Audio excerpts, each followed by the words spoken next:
जो अमीर पैदा होता है बदनसीब होता है मेरी नजर। उसके पास साला कुछ रह नहीं करने के। धीरू भाई अंबानी का पोता क्या उखाड़ लिया बताओ?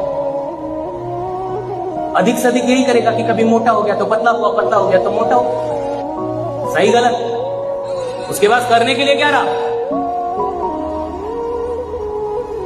अमीर खानदान में पैदा होने वाले लोग दुर्भाग्यशाली होते हैं, दुर्भाग्य है उनका।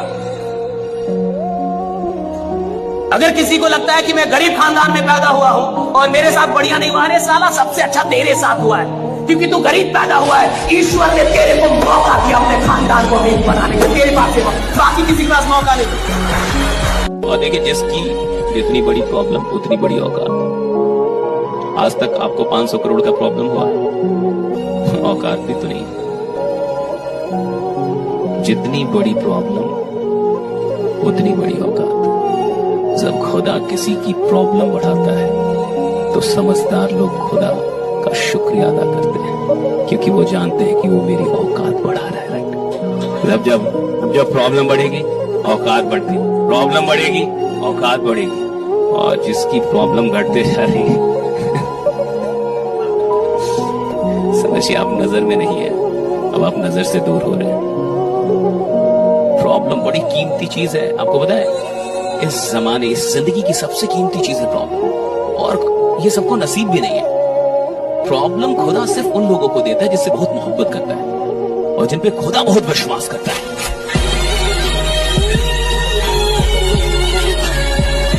हर आदमी तो बड़ा नहीं बनेगा, चाहे वो कितना भी सुन ले, कितना भी ट्रेनिंग अटेंड कर ले, कितनी भी किताबें पढ़ ले, आप उसे कितना भी समझा दे, कितने भी ट्रेनर बुला दे, हर आदमी कामयाब नहीं बनेगा, ये भी सच है। लेकिन जो आदमी कामयाब बनेगा वो आखिर कौन होता है, ये जानिए। वो आदमी वो होता है जो मानना शुरू करता है अपने बारे में बढ़िया बातें। चाहे वो गरीब पैदा हुआ हो, किधर से भी उठ के आया हो, लेकिन वो मानता है कि यार मैं आदमी खतरनाक हूं और बड़ा करूंगा। वो मानता है कि अगर मुझे कोई मौका मिल गया है तो अब कुछ भी हो जाए मैं नाकामयाब नहीं होऊंगा। अगर दुनिया में एक आदमी कामयाब ईश्वर किसी को बनाएगा तो भैया वो एक आदमी मैं हूं, मैं कामयाब बनाया जाऊंगा। राइट? उसमें ये विश्वास होता है कि अगर आप पूरी दुनिया में एक आदमी को भी कामयाब बनाना हो और पूरी दुनिया में अब कोई और कामयाब नहीं बन सकता और इस धंधे में सिर्फ एक आदमी कामयाब होगा तो मैं हूं। ये जो मानना है कि आदमी को बड़ा बनाता है, याद रखिए कौन क्या मान रहा है, इतना जान रहा है नहीं, कौन क्या मान रहा है। एक बात मुझे बड़ी अच्छी लगी कि जो लोग अपनी हार पे रोते हैं, वो खिलाड़ी जो अपनी हार पे आंसू बहाता है, वही खिलाड़ी जीत के आंसू का हकदार होता है। राइट? जो अपनी हार पे आंसू बहाता है। आज से 6 महीने पहले जब हार गए, जब हम वर्ल्ड कप हार गए 50-50 वाला, तो सब लोग रो रहे थे, प्लेयर्स रो रहे थे, खिलाड़ी रो रहे थे और काफी रो रहे थे सब। और देखिए हार पे कौन रोता है? जिसको ये पता था कि जीत मेरी थी। आप हार पे कब रोएंगे? हर इंसान अपनी हार पे नहीं रोएगा साहब, हर इंसान अपनी गरीबी पे नहीं रोता। हर इंसान को रोना नहीं आता। क्यों? क्योंकि रोते आप तब है जब आपसे आपकी कोई चीज छीन ली जाए, जब आपको लगे ये चीज मेरी थी, मेरी होनी चाहिए थी और आपको ना मिले, तब रोना आता है, तब आंसू आते हैं। और 6 महीने पहले जो आंसू हार के थे, 6 महीने बाद वही आंसू जीत के हो गए। राइट?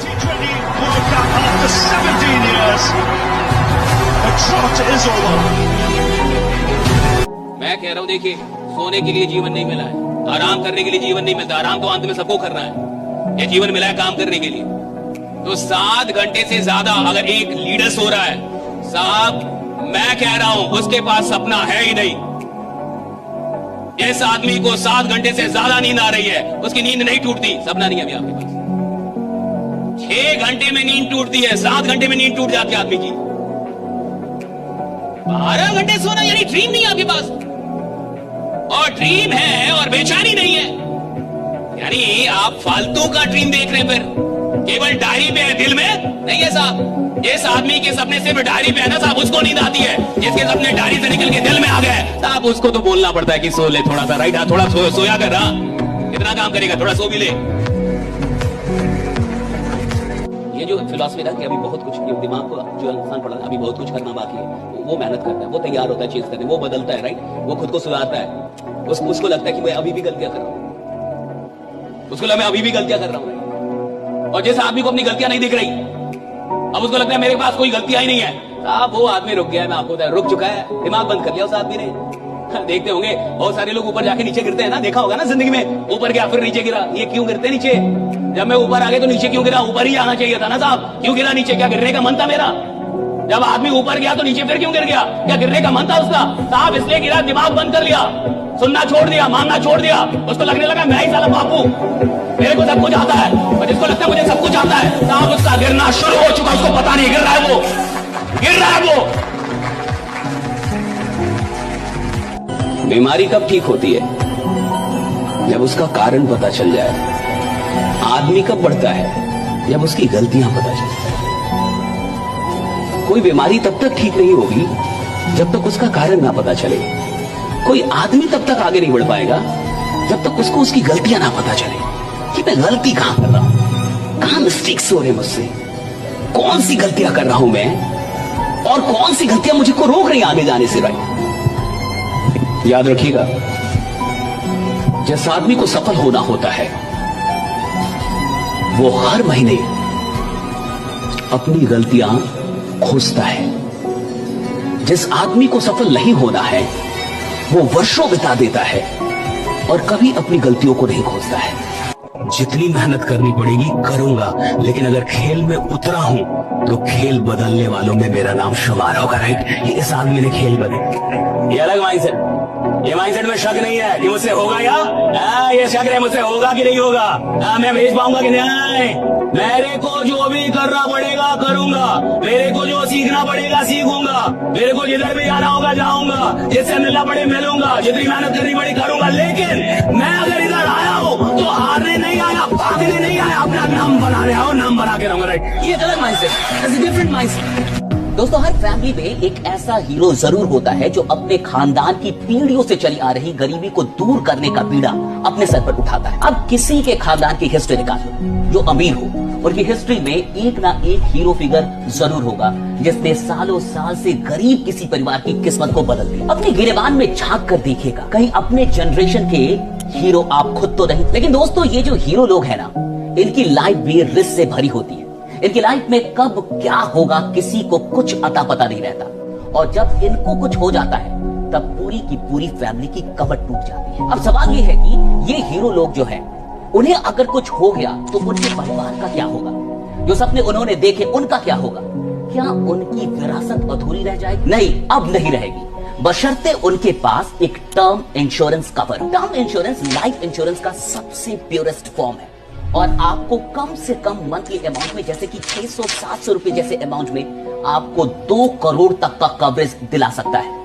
अब सोचिएगा, कल आप ना रहे तो ये अमाउंट आपकी फैमिली को मिलेगा, और आप रहे या ना रहे दोस्त, आपने अपने परिवार की तकदीर बदल दी है। कौन सा टर्म इंश्योरेंस ले, कहां से ले, इस टेंशन को मैंने दूर कर दिया है। लिंक बायो में है, वहां 51 से भी ज्यादा इंश्योरेंस पार्टनर्स के प्लान दिए हुए हैं। कंपेयर कीजिए, अभी जाइए और अभी अपना टर्म इंश्योरेंस जरूर ले लीजिए, क्योंकि टर्म इंश्योरेंस के प्राइसेस समय और आपकी एज के हिसाब से बढ़ते हैं, और अभी तो 15% तक का डिस्काउंट भी मिल जाएगा। लिंक बायो में है। गणपति बप्पा ने मेरी जान बचाई, ये शब्द है भूमि चौहान के, जो गुजरात के भरूच की रहने वाली है और यूके में बस चुकी है। वो हाल ही में भारत आई थी अपनी माँ से मिलने और वापस लंदन जा रही थी अपने पति के पास। वापसी का टिकट एयर इंडिया की फ्लाइट से थी जो अहमदाबाद से उड़ान भरने वाली थी, लेकिन उस दिन एक छोटी सी देरी ने उनकी जिंदगी को हमेशा के लिए नई दिशा दे दी। भारी ट्रैफिक में फंसकर वो एयरपोर्ट पहुंची सिर्फ 10 मिनट देरी से। जैसे ही उन्होंने चेक इन करने की कोशिश की, जवाब मिला, आप लेट हैं, बोर्डिंग गेट बंद हो चुका है। इसके लिए वो CISF जवानों से लड़ी, बहुत बहस भी की, लेकिन एयरपोर्ट सिक्योरिटी नहीं मारी तो नहीं मारी। इस बात से भूमि काफी दुखित थी, वो परेशान थी, निराश थी, लेकिन तभी कुछ ऐसा हुआ जिसने उनके रोंगटे खड़े कर दिए। कुछ ही देर के बाद उन्हें खबर मिली वही फ्लाइट क्रैश हो चुकी है। जिन पलों में उन्हें विमान में होना चाहिए था, उन पलों में वो जिंदा थी, सिर्फ 10 मिनट की देरी की वजह से। कांपती हुई आवाज में भूमि ने कहा, मैं भगवान की बहुत आभारी हूँ, मेरे गणपति बप्पा ने मेरी जान बचा ली। मेरा शरीर अब भी कांप रहा है, मैं ठीक से बोल भी नहीं पा रही, दिमाग एकदम खाली है, जो हुआ उसे समझ नहीं पा रहे। अहमदाबाद की ट्रैफिक ने भूमि की जिंदगी को सच में बचा लिया। हमेशा ट्रैफिक जैम भी खराब नहीं होता। इस कहानी से हमें ये सीखने को मिलता है कि कभी कभी जो हमें नुकसान लगता है वो दरअसल भगवान की तरफ से भेजी गई सुरक्षा होती है। जो होता है वो किसी ना किसी कारण के लिए होता है। गणपति बप्पा मौर्य।